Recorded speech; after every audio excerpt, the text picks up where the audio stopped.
Bismillahirrahmanirrahim. Assalamualaikum warahmatullahi wabarakatuh. Salam sejahtera serta salam UiTM di hatiku. Saya Mio Azrin Syahbimi Hussein, nombor matriks 2021-207-426. Jadi pada hari ini, kumpulan kami mengambil tajuk iaitu perpaduan dalam politik di Malaysia menentukan masa depan negara. Jadi hari ini kami akan membentangkan tajuk kami secara lebih mendalam. Baiklah, pada mulanya atau secara amnya, keharmonian politik di negara ini, iaitu negara kita, negara Malaysia, memainkan peranan penting dalam membentuk masyarakat atau negara yang aman dan makmur serta memupuk nilai perpaduan dalam kalangan rakyat Malaysia. Jadi kita melihat Malaysia adalah merupakan sebuah negara yang mempunyai pelbagai kaum yang pesat membangun yang terdiri daripada orang Melayu, orang Cina serta orang India. Jadi negara kita ini telah menjadi satu model kepada masyarakat majmuk yang lain kerana model negara Islam kita ini secara sederhana dan progresif serta maju. Jadi ini kerana negara kita yang berbilang kaum dapat hidup dalam perpaduan dan harmoni serta mengelakkan konflik antara sesama kaum ataupun sesama berbilang. Baiklah, jadi kalau kita melihat sejarah kembali, pada tahun 1950, UMNO dan MCA bersama-sama membentuk gabungan pertama yang dikenali sebagai Parti Gabungan. Jadi, parti ini membuatkan Datuk Ong sanggup meletak jawatan dalam UMNO untuk menyertai parti gabungan ini. Tetapi parti gabungan ini sebenarnya ditentang secara keras-kerasnya oleh orang-orang UMNO kerana parti gabungan ini menyatupadukan sesama kaum iaitu kaum Melayu, Cina dan India. Jadi kalau kita lihat sejak kebelakangan itu, macam-macam isu politik yang kita dapat lihat iaitu politik perkauman yang kekal sebagai ciri penting dalam politik melalui beberapa wakil kerajaan atau pembangkang untuk memenuhi kehendak mereka atau tuntutan negara tertentu dan menyatakan isi hati atau hak negara tertentu. Jadi ini kita melihat banyak sangat usaha untuk menghakis hak keistimewaan orang Melayu, orang kita yang di negara ini. Dan dalam situasi ini juga, ahli politik perlu melakukan tindakan yang bijak bagi memastikan orang Melayu Islam sentiasa terpelihara. Jadi, bagi membina sebuah negara yang makmur, setiap ahli politik perlu memainkan peranan yang penting dan perlu bijak menangani masalah yang iaitu seperti jenayah yang semakin menular pada ketika itu. Jadi setiap ahli politik juga mesti sanggup menepikan kepentingan peribadi dan sanggup bersatu mempertahankan hak orang Melayu dan Islam. Jadi yang seterusnya kita melihat kepada definisi dan konsep. Jadi ayat ataupun kata yang kita ingin tujukan iaitu perpaduan. Jadi perpaduan ini apa? Perpaduan ini adalah penyatuan darjah dan jenis perpaduan yang dipamerkan oleh sesebuah masyarakat atau kumpulan atau jirannya. Jadi dalam masyarakat yang sederhana atau biasa, ia mungkin berasaskan ikatan kekeluargaan dan nilai-nilai saling hormat menghormati dan kasih sayang antara satu sama lain. Jadi Malaysia kita melihat mempunyai penduduk yang pelbagai solid budaya serta etnik. Jadi hubungan yang harmoni terjalin antara kaum ini akan mengukuhkan lagi kedaulatan dan pembangunan negara kita selaku negara Malaysia. Jadi perpaduan juga dapat diertikan sebagai hubungan erat yang bersifat toleransi yang diciptakan secara sengaja dalam kalangan kaum dan bangsa yang berbeza untuk mencapai matlamat yang bersama secara amanah dan ikhlas serta berintegriti. Jadi kalau kita melihat dalam maksud yang lain, perpaduan ini juga adalah proses menyatupadukan seluruh masyarakat bagi membentuk satu identiti dan nilai bersama serta menyemaikan perasaan cinta akan negara. Jadi keharmonian yang dibawa oleh penduduk ataupun oleh rakyat Malaysia adalah satu keistimewaan dan tarikan kepada pelabur-pelabur asing yang ingin melabur di negara kita. Jadi baik, ada satu falsafah Malaysia yang berteraskan prinsip rakyat didahulukan, pencapaian diutamakan, yang menyatakan bahawa hubungan harmoni dan kerjasama antara pelbagai kaum merupakan kunci atau senjata utama matlamat yang dinyatakan agar dapat mencapai pelbagai ancaman dan cabaran supaya negara kita dapat mencapai kejayaan yang tulus. Assalamualaikum warahmatullahi wabarakatuh. Saya Ahmad Fazil bin Aminuddin, bernombor matriks 2021610666. Pada hari ini saya akan membicarakan tentang isu-isu perpaduan yang berlaku dalam arena politik di negara kita pada hari ini. Jadi kami telah menyenarai pendekkan kepada 3 isu utama. Isu pertama adalah ahli-ahli politik dalam kalangan parti-parti Melayu semakin hilang persefahaman. Seperti sedia maklum, salah satunya parti yang memperjuangkan ideologi untuk memartabatkan kaum Melayu adalah Parti UMNO. Namun, sejak akhir-akhir ini, muncul banyak perselisihan faham dalam kalangan pembina mereka. Malah, ada segelintir yang telah bertindak untuk keluar daripada Parti UMNO dan menubuhkan parti-parti baru. Jadi pada hari ini kita dapat lihat wujud banyak parti-parti baru seperti Parti Amanah Negara, Bersatu dan Harapan. Jadi apabila wujudnya banyak parti-parti yang dianggotai oleh orang Melayu ini, apabila diadakan pilihan raya umum ataupun pilihan raya negeri, ia secara tidak langsung akan menyebabkan undi Melayu akan berpecah dan tidak mustahil parti-parti seperti DAP boleh mendapatkan majoriti lebih besar dengan mengambil kesempatan daripada perkara ini. Selain itu, ahli politik pada hari ini juga dilihat masih gagal menunjukkan kerjasama dalam memartabatkan agama Islam dan bangsa Melayu di Malaysia. Jika kita lihat pada suatu ketika dahulu, PAS pernah menjalin kerjasama dengan UMNO untuk membentuk Muafakat Nasional. Namun setelah Muafakat Nasional itu diterima oleh kebanyakan masyarakat di negara kita, UMNO telah menyatakan hasrat untuk bergerak secara solo kembali kerana mereka yakin bahawa dengan bergerak secara solo, mereka mampu untuk maju lebih ke depan. Dan ini boleh dikatakan menjadi turning point ataupun titik tolak kepada perselisihan faham antara kedua-dua parti tersebut. Dan itu telah menyebabkan bahawa Muafakat Nasional telah lembur begitu sahaja. Kita juga boleh lihat apabila setiap kali berlakunya pilihan raya umum ataupun pilihan raya negeri, ahli-ahli politik Melayu akan mula menjatuhkan antara satu sama lain dengan menyebarkan pelbagai wahana palsu. Ini sekaligus akan menyebabkan parti-parti asing mengambil peluang daripada pertelingkahan ahli politik Melayu ini sekaligus untuk memenangi hati rakyat. Dalam sibuk menjatuhkan pihak musuh ataupun ahli-ahli politik Melayu yang lain, tanpa mereka sedari, masih ramai rakyat yang memerlukan bantuan dan simpati mereka di luar sana. Jika di zaman Rasulullah SAW, baginda amat menentang sikap pemimpin yang bertelagah antara satu sama lain ini. Allah SWT juga telah menegaskan bahawa tujuan penciptaan khalifah di dunia ini adalah untuk memurnikan alam dan membangunkan alam menjadi lebih lestari dan bukannya merosakkan alam dengan tindak tanduk negatif yang boleh merencatkan pembinaan masyarakat. Baik, seterusnya, untuk isu kedua pula adalah pemimpin di negara kita dilihat tidak memerintah dengan adil serta lalai dengan amanah yang dipertanggungjawabkan. Ketidakadilan ini tidak sewajarnya berlaku kerana negara yang berjaya ada pada pemimpin yang adil. Kita dapat lihat di Malaysia pada hari ini, janji-janji suatu manifesto hanyalah janji-janji manis semata-mata. Apabila sudah mendapat jawatan yang mereka inginkan, keperluan rakyat terus diabaikan begitu sahaja. Apa yang boleh dikaitkan dengan isu perpaduan adalah apabila perkara-perkara seperti ini berlaku, hubungan antara rakyat dan pemimpin pasti akan menjadi renggang.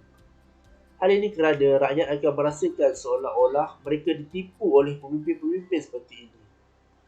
Bukan itu sahaja, ahli-ahli politik pada hari ini juga dilihat sibuk berlumba-lumba dalam usaha membangunkan Malaysia ke arah sebuah negara yang lebih maju. Walaupun dalam masa yang sama masih ramai penduduk yang dalam kesusahan di luar sana. Sebagai contoh, isu Diana yang memohon bantuan selama 2 tahun tidak pernah dihiraukan oleh ahli-ahli politik. Namun setelah berita berkenaan ibu tunggal itu viral melalui media sosial, barulah pihak ahli politik mula membuka mata dan mengulurkan bantuan. Lebih malang lagi apabila kita mengetahui bahawa gaji-gaji menteri ataupun ahli politik ini amatlah besar. Namun, rakyat di bawah mereka masih ramai lagi yang terkotak-kanting untuk meneruskan kehidupan harian. Atau lebih mudah kita buat analogi, yang kaya bertambah kaya, yang miskin bertambah miskin. Semua ini adalah kerana para pemimpin di negara kita masih lagi tidak mampu untuk memerintah dengan adil dan saksama.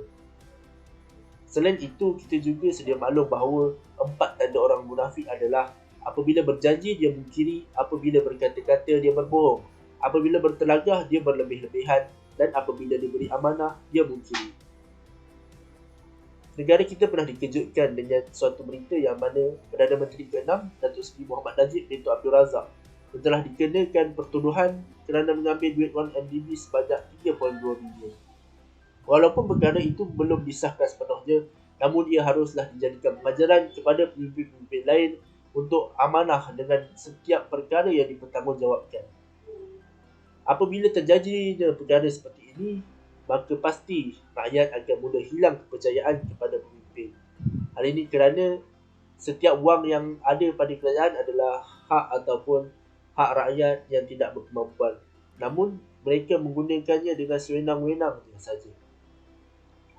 Selain itu, pemimpin di Malaysia juga tidak ketinggalan dalam isu rasuah. Seperti yang diketahui baru-baru ini, Datuk Seri Ahmad Zahid Hamidi telah dikaitkan dengan 47 pertuduhan yang berkaitan dengan pecah amanah. Seorang pemimpin yang berkaliber dan amat dihormati namun telah dikaitkan dengan 47 pertuduhan merupakan suatu perkara yang luar biasa dan tidak boleh diterimakan. Hal ini apabila wujudnya banyak pemimpin-pemimpin Melayu, pemimpin Islam yang melakukan perkara pecah amanah ini, secara tidak langsung ia akan menjatuhkan maruah Islam. Para pemimpin seharusnya memandang serius perkara ataupun soal amanah ini kerana tugas sebagai pemimpin ini berat sebenarnya dan ia merupakan antara perkara pertama yang akan ditanya di akhirat kelak.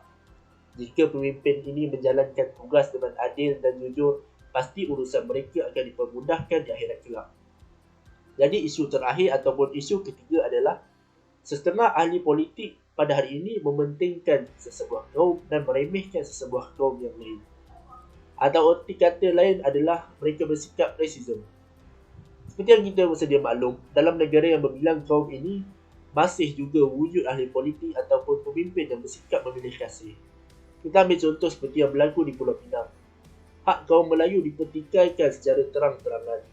Malah pada suatu ketika dahulu, azan juga tidak dibenarkan di setengah kawasan di Pulau Pinang kerana para pemimpin Cina di sana mendakwa bahawa laungan azan hanya akan mengganggu ketenteraman penduduk. Perkara seperti ini tidak seharusnya berlaku dalam kalangan pemimpin kerana ianya boleh menjatuhkan martabat Islam. Idea untuk mendapatkan cuti umum pada hari Jumaat juga telah mendapat bantahan hebat daripada pimpinan di Pulau Pinang, terutamanya yang diketuai oleh DAP. Ini sekaligus membuktikan bahawa penguasaan kaum Melayu di Pulau Pinang adalah amat-amat terhad sama sekali. Kita juga dapat dilihat bahawa akibat kerakusan para pemimpin Barisan Nasional, rakyat mula hilang kepercayaan dan mula menyokong Parti Pakatan Harapan. Jadi apabila bermulanya era pemerintahan Pakatan Harapan yang juga dianggotai oleh DAP ini, dapat dilihat bahawa hak keistimewaan orang Melayu mula ditarik sedikit demi sedikit. Ini sekaligus menyebabkan semakin wujudnya banyak cadangan-cadangan untuk menuntut hak kesamarataan kalangan orang Melayu. Situasi rasisme yang berlaku ini haruslah dielakkan agar tidak menjadi seperti di Amerika Syarikat. Di Amerika Syarikat, golongan berkulit hitam dipandang rendah dan ini sekaligus menyebabkan kesukaran untuk mendapatkan kehidupan yang harmoni di sana. Setiap pemimpin seharusnya lebih bersikap profesional dan tidak melebihkan mana-mana pihak. Kita seharusnya mencontohi kejayaan Nabi Muhammad SAW yang telah berjaya menyatukan kaum Muhajirin dan Ansar.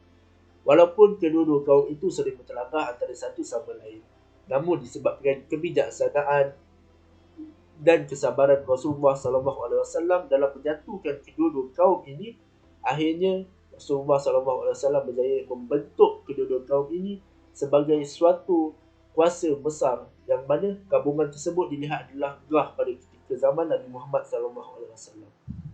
Jadi apa yang boleh disimpulkan adalah, walaupun pemimpin masyarakat pada hari ini terpaksa memimpin masyarakat yang berbilang kaum, berbilang bangsa, berlainan warna kulit dan sebagainya, namun setiap pemimpin perlulah bersikap adil agar tidak berlaku ketidakpuashatian dalam kalangan rakyat, dan kerana ketidakpuashatian boleh menggugat keamanan negara. Hai dan Assalamualaikum. Nama saya Muhammad Dini Syazid Rashid. Nombor matris 2021838572. Jadi hari ini saya akan menguraskan serba sedikit tentang punca berlakunya isu seperti mana yang telah dikatakan oleh Fazil sebentar tadi tentang isu yang berlaku berkaitan dengan politik di Malaysia. Jadi mari sama-sama kita lihat. Jadi yang pertama, kita boleh lihat kepada perbezaan fahaman politik serta agenda yang berlainan.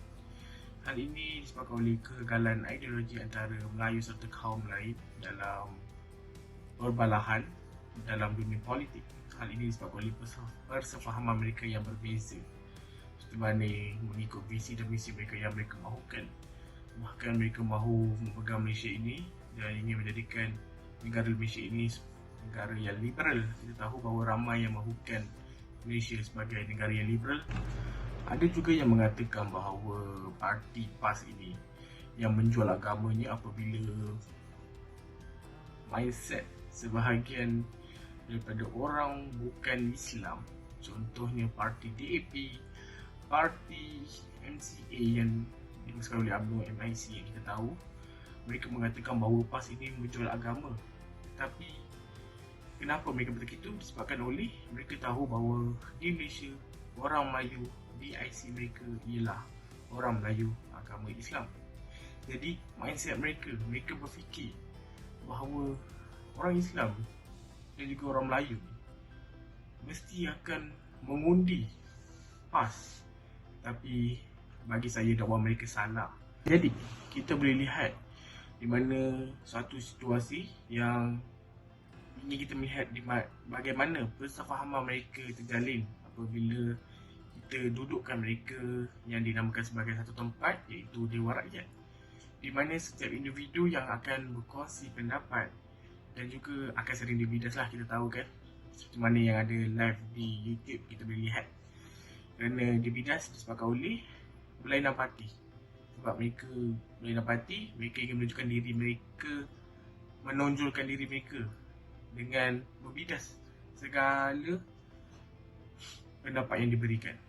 Jadi isu ini telah mendapat perhatian daripada Nusantara kita, iaitu Indonesia, yang mengatakan bahawa Dewan Rakyat Malaysia ini dilihat gagal serupa seperti mana di negara mereka.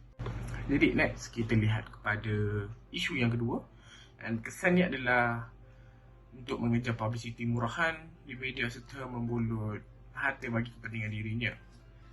Hal ini disebabkan oleh kekekalan ahli pemerintah. Apabila tidak mengenal pasti orang yang susah, semakin hari kita dapat lihat banyak betul orang yang di KL lah, kita beri contoh, tengok di KL yang duduk di kaki-kaki kedai, di bawah jabatan pun ada juga saya tengok di YouTube. Dan kita boleh katakan bahawa kita punya kerajaan ni tidak mengambil perhatian hal ini, selaras dengan perancangan Malaysia kedua yang ingin mengurangkan tahap kemiskinan. Kita tahu yang dilaksanakan oleh Tun Dr. Mahathir. Jadi kenapa saya cakap mereka mengejar publicity?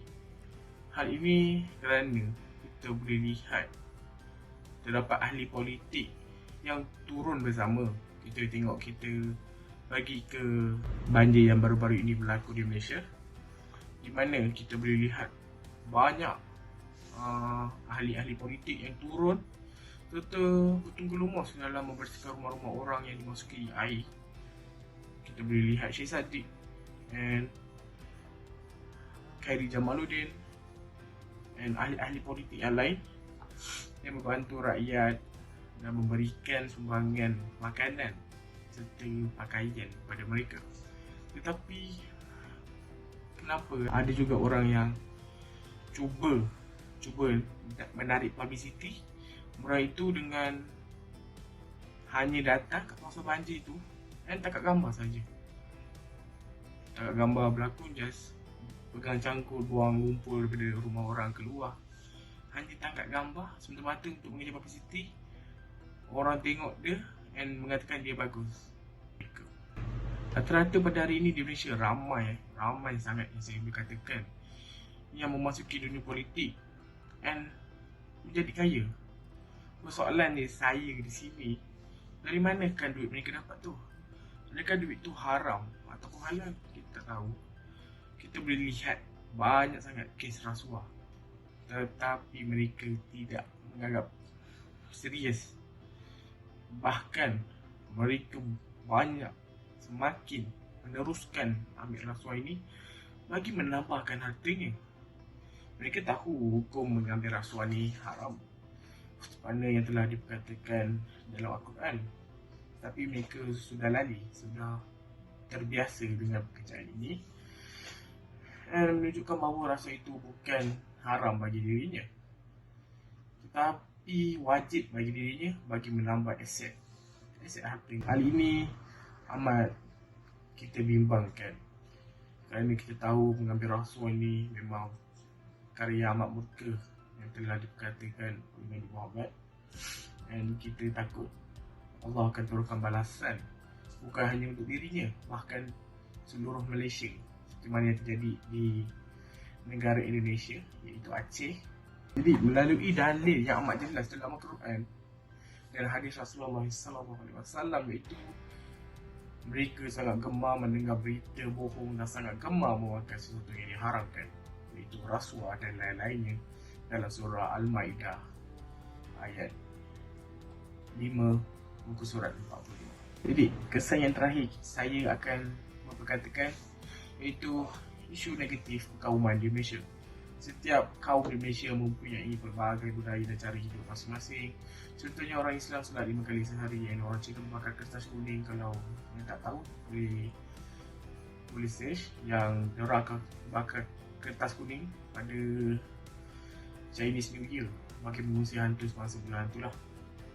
Jadi terdapat setengah budaya ini yang tak boleh diterima lagi, walaupun kita dah hidup lama dengan kaum-kaum imigran yang telah dimasukkan oleh British. Tetapi ini ada juga yang sukaran lah bagi setengah orang. Mereka katakan bahawa mereka makan kertas kuning ini, ada yang mengatakan bahawa masalah pernafasan, yang mengalami asma ke, jadi serta mencemahkan halaman rumah jiran. Jadi perkauman antara kaum ini kita dapat lihat secara tidak langsung melalui politik perkauman. Seperti kita ada parti UMNO, kita ada parti MCA, kita ada parti DAP. Tapi MCA itu UMNO kita boleh lihat isu negatif perkauman di Malaysia ni semakin merebak, and kita boleh lihat apabila di kedai runcit terdapat pelbagai bahasa ataupun pelbagai penulisan, iaitu penulisan Tamil ada, kita ada Mandarin, kita ada Melayu dekat surat khabar. Dan juga kita boleh lihat terdapat juga berita di TV yang menggunakan bahasa lain-lain juga. Jadi perkara ini sepatutnya tidak wajar, kerana kita tahu bahawa bahasa Melayu merupakan bahasa pengantar kita, iaitu bahasa kita, dan wajib digunakan dan perlu dibendung, kerana kita tahu bahawa itu merupakan bahasa yang telah ditetapkan di perlembagaan, kita tahu. Jadi saya boleh katakan bahawa politik perkauman ini hanyalah mempertahankan dan juga memperjuangkan hak kaum masing-masing demi mengekalkan identiti mereka, budaya, nilai dan juga idea mereka yang berbeza. Jadi kumpulan sosial ini tidak dapat dibuat, dan susah saya rasa, kerana kalau bercakap sebagai ahli politik ni, ada yang tidak boleh nak bersatu, bahkan anti. Kita anti dengan seseorang individu. Sudah kita lihat pada perkembangan media sosial yang telah menjejaskan perpaduan negara kita. Keselamatan negara kita sentiasa terbuka pelbagai ancaman. Jadi demi meningkatkan keterusan kerajaan dan membuka ruang pada rakyat Malaysia, kita telah membincangkan isu-isu politik, baik penyokong kerajaan maupun penentang. Ini peranan penting dalam isu ini. Baik, sekarang saya akan terangkan kesan terhadap sekeliling. Kesan dia terhadap kita lah, sekeliling, baru masyarakat, negara. First, saya bercakap bahawa parti asing akan cuba mengambil kesempatan dalam kesempitan lah, dan juga politik Melayu akan dipandang rendah lah oleh negara luar. Kita boleh lihat sekarang, parti-parti Melayu kini dilihat sibuk bergelut seorang sendiri. Ini orang kata ni, yang ni melawan bidas balik, ejek-ejek. Jadi membuka ruang mudah lah untuk parti asing mengambil kesempatan ini. Jadi perkara ini memangnya tidak boleh dielakkan, kerana setiap perilaku pemimpin pasti menjadi buah mulut masyarakat. Jika ia berlaku sikit kesalahan ni, pasti masyarakat akan cepat menilai. Jadi sekarang kita lihat, apabila rakyat Bumi Putra ni dia melihat pemimpin tempat Melayu ni tidak bersatu dan sering bertelingkah, mereka sama mereka mula hilang keyakinan. Seterusnya mula memilih parti seperti Pakatan Harapan untuk China jadikan pilihan pertama bagi mereka, dan telah menolak PAS dan juga UMNO, iaitu Parti Melayu. Jadi bagi para pengundi, ia tidak penting sebuah parti itu memperjuangkan apa sekalipun. Namun perkara utama yang dalam memastikan kesepaduan dalam kalangan ahli parti itu sendiri, rakyat pada hari ini amat pandai menilai. Kita boleh lihatlah memang pandai menilai, buat statement sana, buat statement sini tanpa mencari bukti asal usul mereka. Dan ada juga yang membackup dan berteragalah dekat media sosial ni. Jadi pertelingkahan pemimpin-pemimpin politik ni menyebabkan rakyat hilang tempat bergantung, tempat bertegang urat, tanpa mereka sedari masih ramai lagi yang memerlukan bantuan. Jadi walaupun bantuan sudah diterima, namun ada juga yang kesusahan, anak-anak yatim piatu, ibu-ibu tunggal. Bukan sikit dia punya jumlah kat luar sana, banyak, cukup ramai. Namun pemimpin-pemimpin politik ini dilihat lebih cenderung bagi memberikan manifesto ataupun janji-janji manis apabila ingin mendapatkan kepercayaan. Bahkan kita tahu manifesto itu hanyalah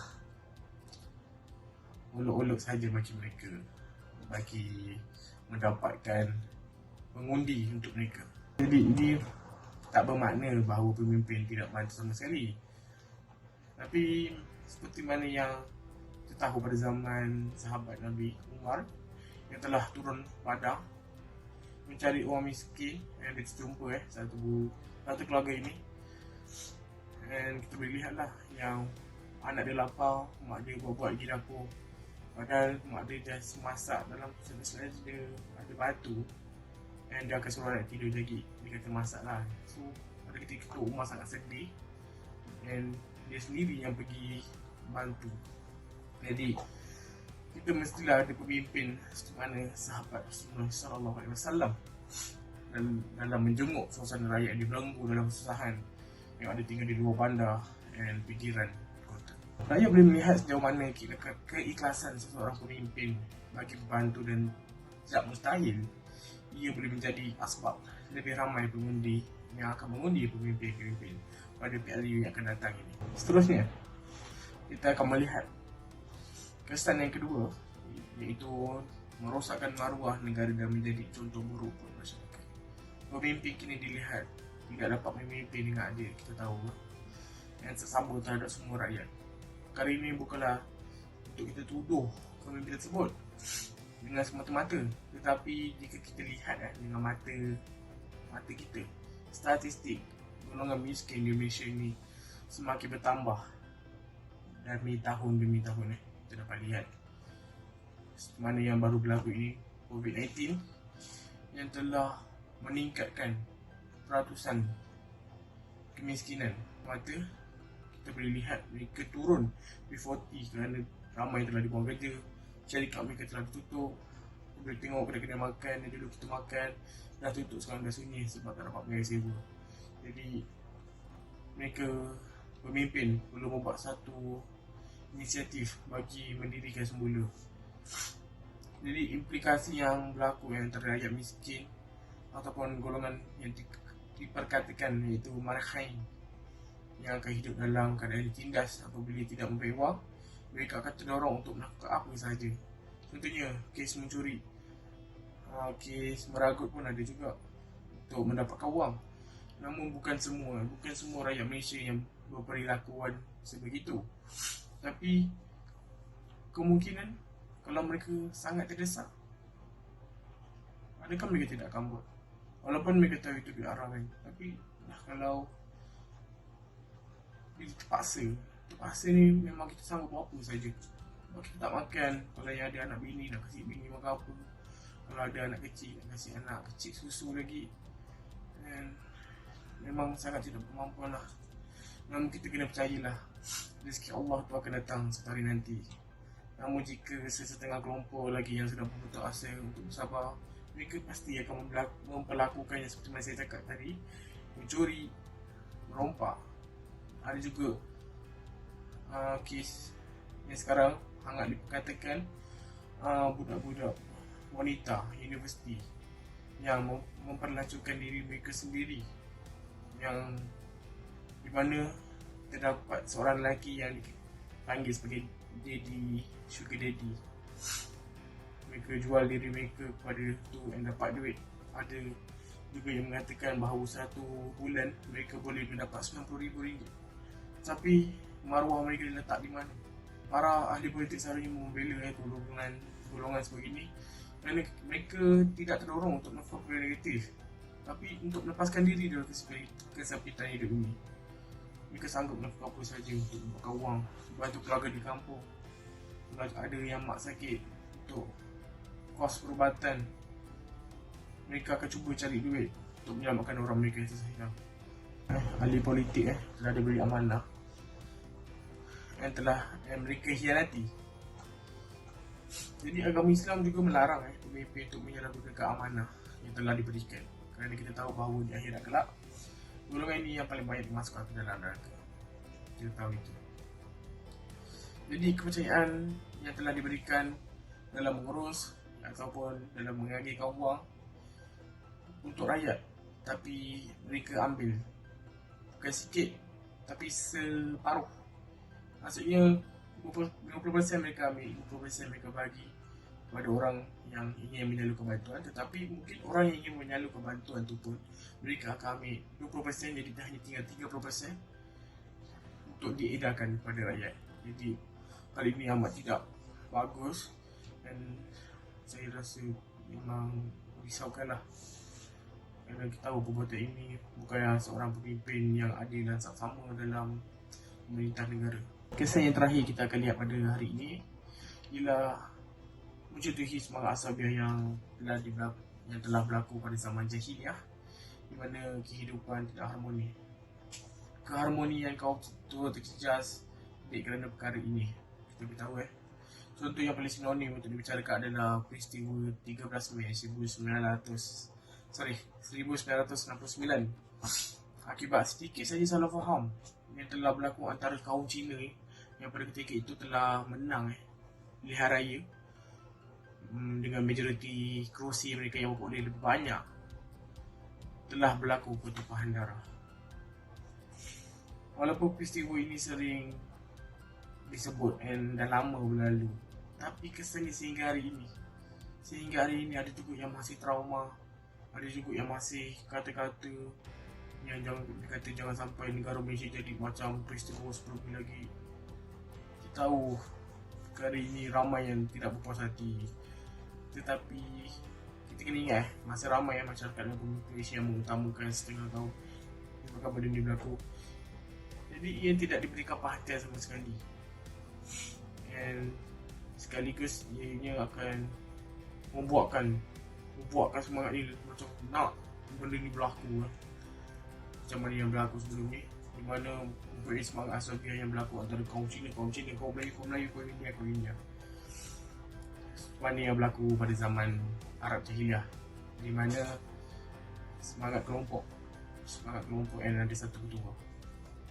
Akibatnya banyak perang yang berlaku pada ketika itu sebabkan perkara kecil saja yang berhubung dengan kaum mereka saja tak mempedulikan kaum lain. Jadi dalam negara yang berbeza kaum ini, jika pemimpin asing mengambil alih, pasti hak orang Melayu, hak raja-raja akan ditarik. Confirm, saya yakin. Seperti mana yang diketahui umum, majoriti penduduk yang menetap di Malaysia adalah terdiri daripada kalangan orang Melayu.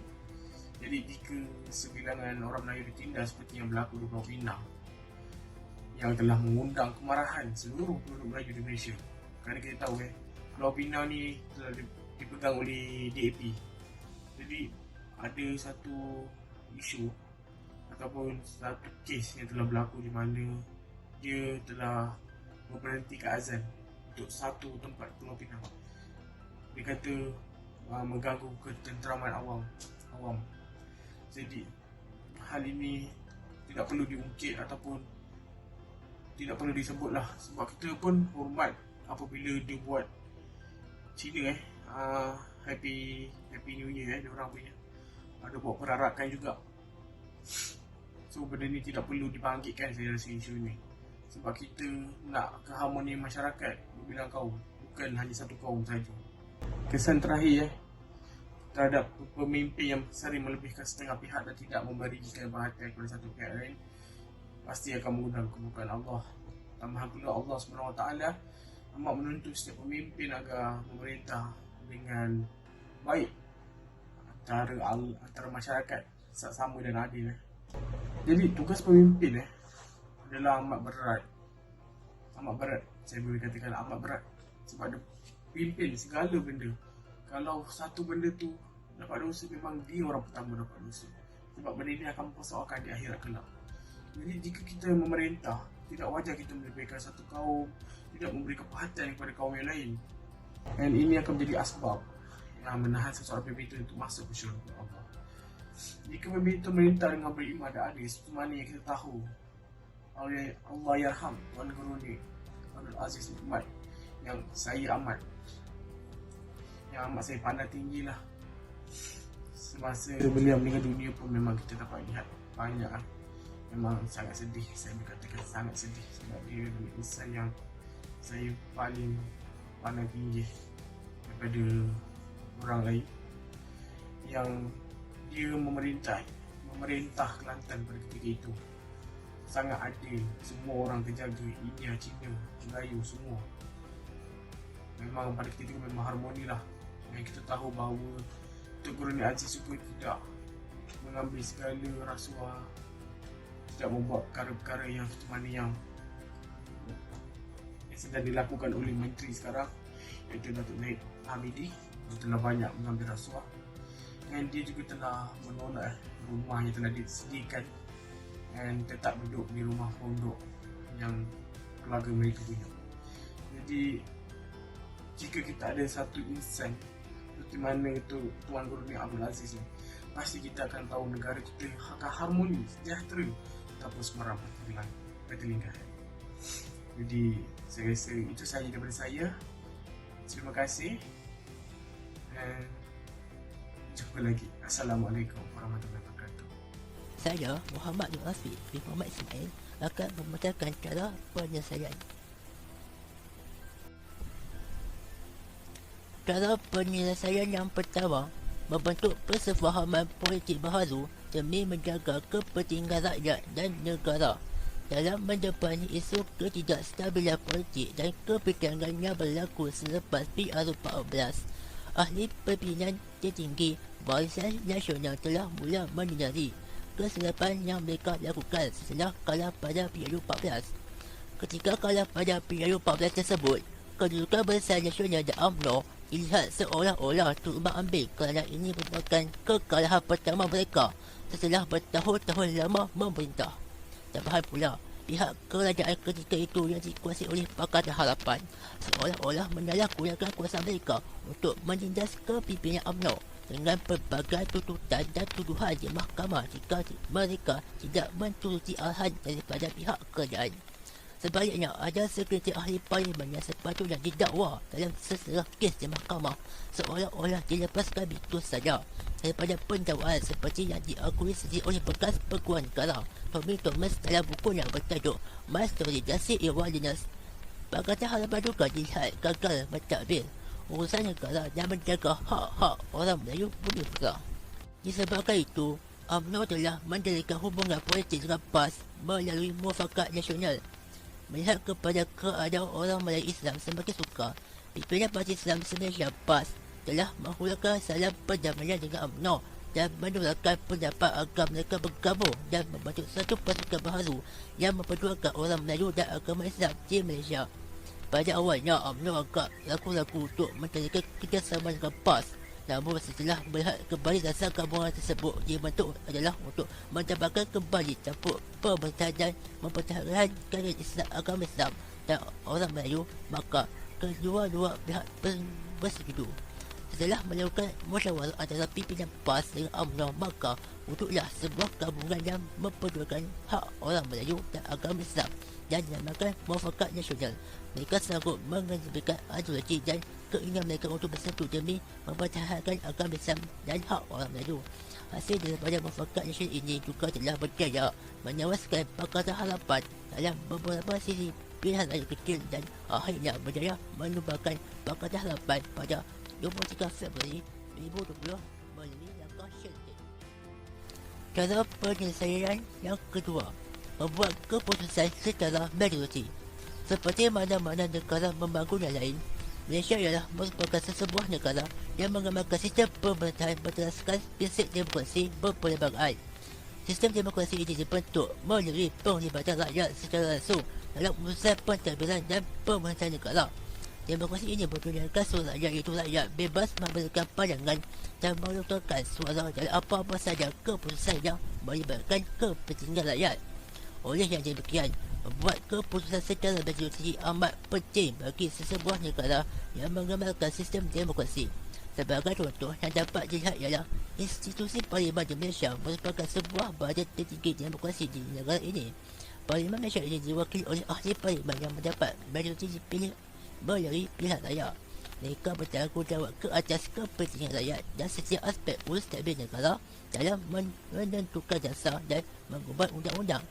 Setiap dasar dan undang-undang yang hendak digubah tersebut hendaklah mendapat keputusan majoriti terlebih dahulu melalui undangan oleh ahli parlimen di Dewan Rakyat.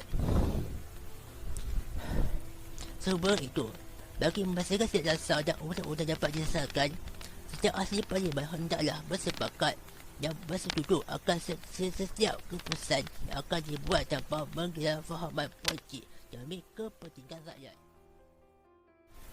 Selain itu, membuat keputusan secara majoriti juga sangat penting untuk memperbaiki dan mengimbangi ketidakstabilan politik yang berlaku di negara ini. Sebagai contoh, terdapat beberapa negeri di Malaysia seperti Melaka, Sabah dan Johor telah berlangsungnya pilihan raya negeri akibat daripada kerajaan negeri yang memecah ketika dahulu telah hilang majoritinya melayakkan mereka untuk terus mentadbir negeri tersebut. Hal ini tertentu akibat terdapat beberapa adun ketika itu telah menarik sokongan terhadap menteri besar dan ada juga di kalangan mereka yang telah melompat parti. Dalam senario perebutan kuasa ada Pakatan Harapan, Perikatan Nasional dan Barisan Nasional itu yang masing-masing hendak mengambil alih tampuk kekuasaan pemerintahan negeri itu telah membawa kepada pembunuhan dan pilihan negeri terpaksa dijalankan. Menurut pakar politik, pilihan raya negeri ini adalah satu cara penyelesaian terbaik dalam berdagang kemelut politik yang berlaku. Tambah pula segala keputusan diberikan kepada rakyat untuk menentukan parti-parti yang akan mengambil alih pemerintahan negeri melalui undangan majoriti daripada rakyat. Kesan daripada pihak rakyat negeri itu telah menyaksikan kemenangan Barisan Nasional di Melaka dan Johor. Cara penyelesaian yang ketiga, memperkasakan penguatkuasaan undang-undang dan sistem kehakiman negara. Mendapati isu ketidakstabilan politik di negara ini sedikit sebanyak dipengaruhi oleh sistem kehakiman dan penguatkuasaan undang-undang yang lemah. Sistem kehakiman lingkaran ini seakan-akan tidak berfungsi dengan sepatutnya. Yang sajalah beberapa isu yang menyebabkan seseorang ahli politik yang melakukan kesalahan seperti amanah, salah guna kuasa dan rasuah seakan tidak diambil tindakan sebenarnya. Dan bahan pula, sistem kehakiman negara itu pula disalahgunakan oleh sesetengah pihak yang tidak bertanggungjawab demi kepentingan diri sendiri dan digunakan sebagai alat untuk menjatuhkan pihak lain.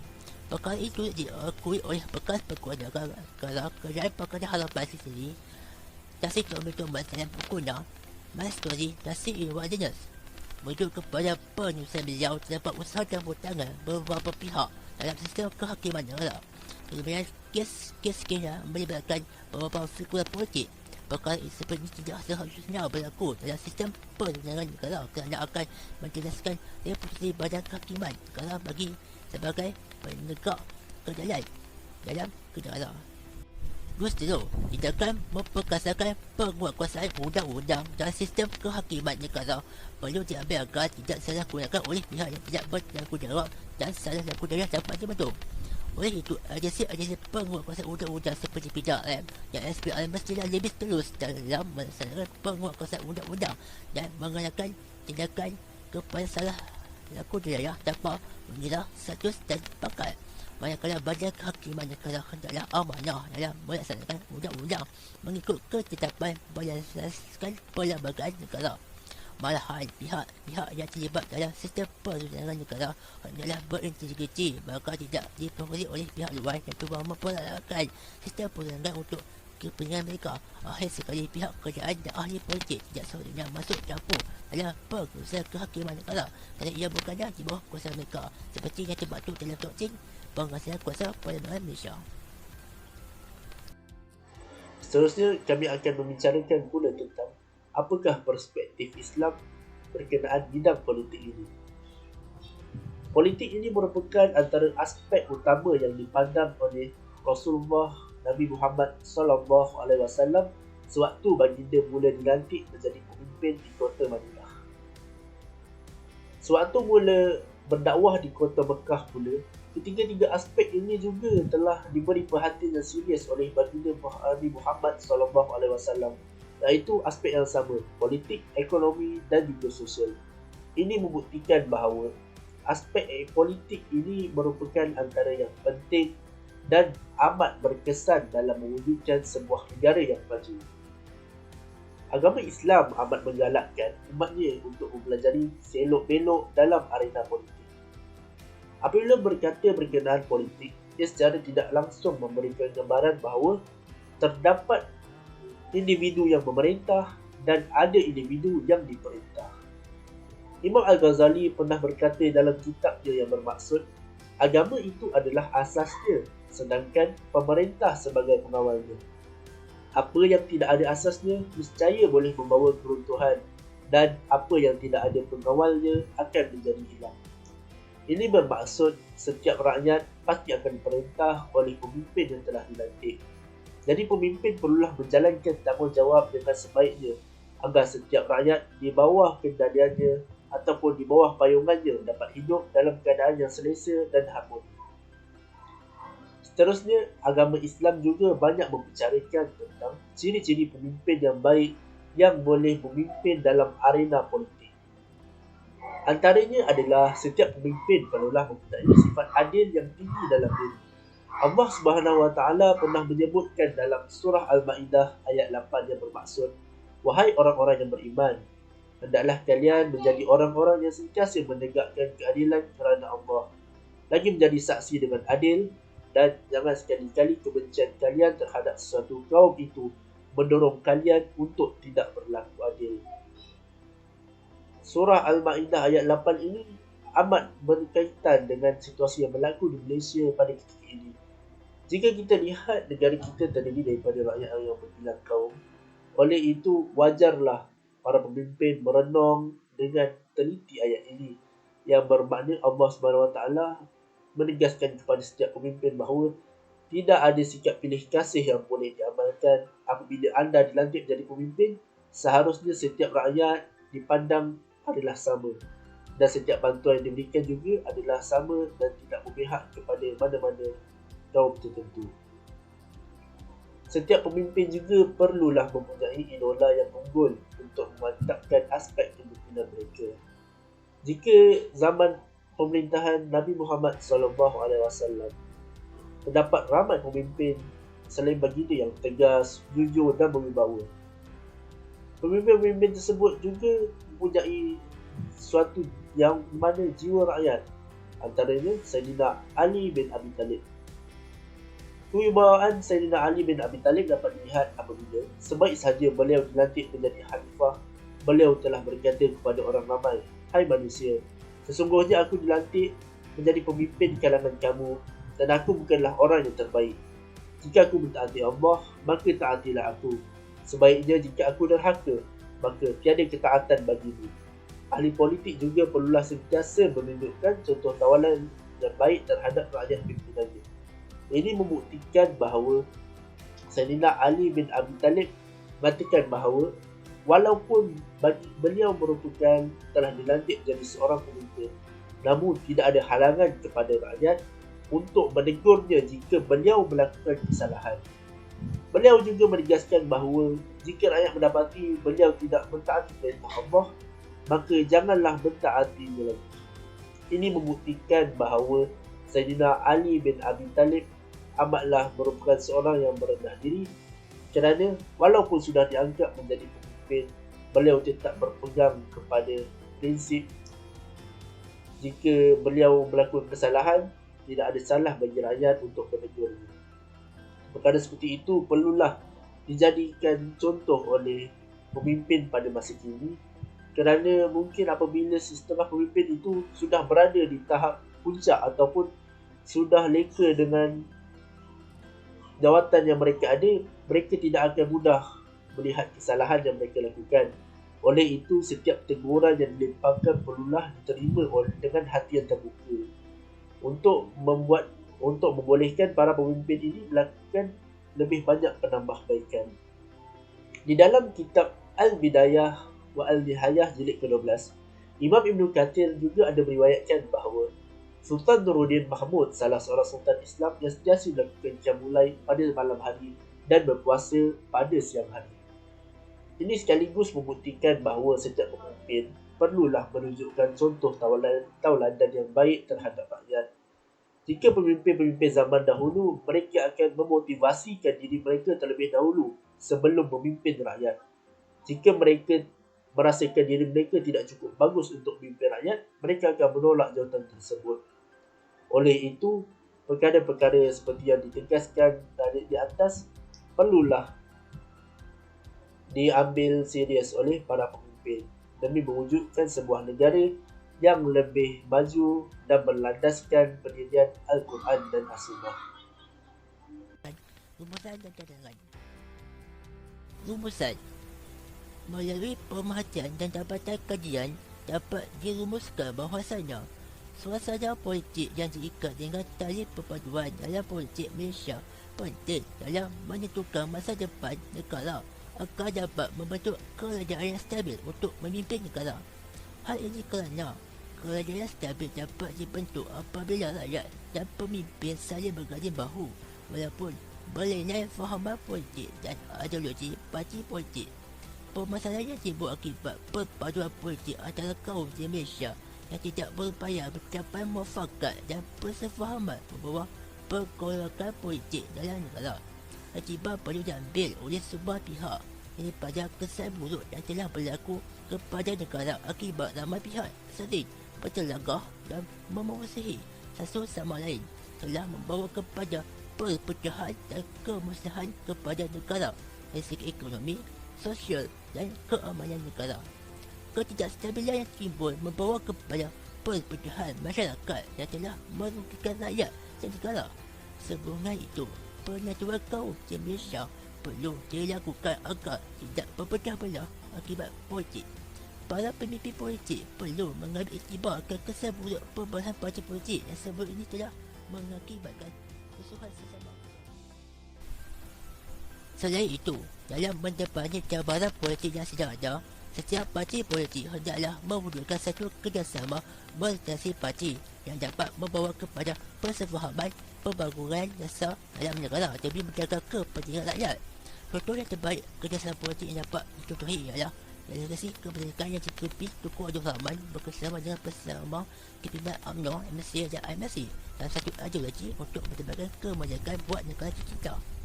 Sampai itu, hanya menjaga kesejahteraan dan kebahagiaan rakyat perlu menjadi motivasi utama dan oleh setiap parti politik dalam meneruskan perjuangan mereka membayar nasib rakyat dan membangunkan negara dan bukanlah menggunakan politik demi kepentingan diri sendiri.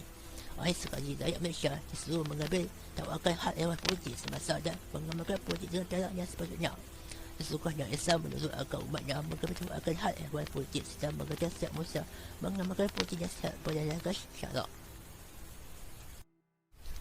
Edaran yang dapat diserahkan ialah para pemimpin parti politik disuruh berlapang dada menerima perbezaan pendapat dalam politik supaya kerjasama antara parti politik dapat terlaksana.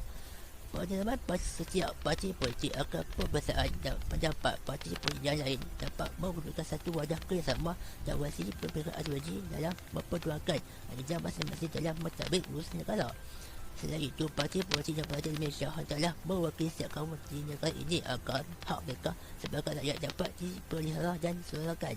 Parti politik tidak hanya boleh mewakili kaum tunjang kepada parti sahaja, bahkan mereka sepatutnya mewakili setiap kaum berbilang bahasa yang berada di Malaysia. Di samping itu, kerajaan yang memimpin hendaklah menegakkan keadilan dalam pelaksanaan undang-undang serta lebih tegas dalam pelaksanaan hukuman agar salah dan budaya dapat dibentuk. Kerajaan tidak selalu melaksanakan tindakan menundaskan secara pilih kasih kerana akan mencemarkan sistem kerajaan dan negara lalu membawa kepada kegiatan yang berleluasa akibat daripada sikap kerajaan yang melingkir pesan laku saya untuk pangkat kedudukan maupun diberisukan kepada kerajaan. Selain itu, rakyat Malaysia disuruh agar mentaati pemimpin walaupun parti politik yang menyelidiki kerajaan bukanlah dari parti politik pilihan mereka. Para pemimpin hendaklah berlaku adil dalam melaksanakan dasar negara tanpa memikirkan mana-mana pihak sekalipun banyak fahaman politik. Hal ini perlu dijalankan demi membantu kestabilan politik dalam kerajaan agar terus stabil negara dapat dilaksanakan dengan lancar. Akhir sekali, pemimpin sekarang orang Islam hendaklah bertakwa kepada Allah Subhanahu Wa Taala dengan menjaga dan menjaga amanah yang diberi oleh rakyat dengan sebaiknya. Hal ini kerana pemimpin yang tidak amanah dan zalim maksudnya adalah pimpinan yang dilaknat oleh Allah Subhanahu Wa Taala dan akan menyebabkan orang musnah akibat pemecahan pukul besi oleh pemimpin yang tidak amanah dalam melaksanakan tugas mereka sebagai seorang pemimpin dan sepatutnya berkhidmat untuk rakyat dan bukannya demi kepentingan diri sendiri.